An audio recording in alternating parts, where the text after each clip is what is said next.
Creativecrambo back with another one. How to attract birds to your garden all year round. There is nothing more stress relieving than sitting at the window watching the antics of our feathered friends as they forage for food. Attracting birds to your garden is easy.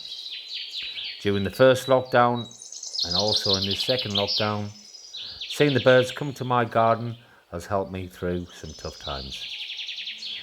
Birds need to have three basic things to thrive: food, water and shelter. There is a huge variety of bird seed mixes available, and each food will attract different species of wild bird.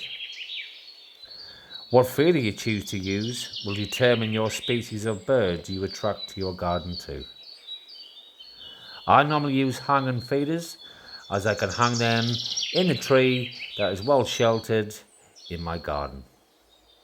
But I also occasionally put out bread, cheese and biscuits and stuff like that on the bird table I've got hanging up high from predators. I get a lot of birds coming to my feeders, especially in the breeding months and summer months.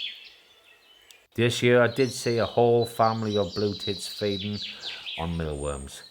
There was 12 in total, and the parents were feeding their new fledged chicks. The average lifespan of most of the birds that come to my feeders is only 3 years.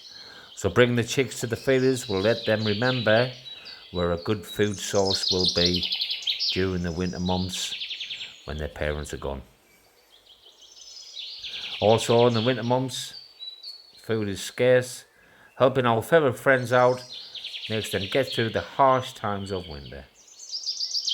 I really enjoy seeing them come to my garden, and you can too.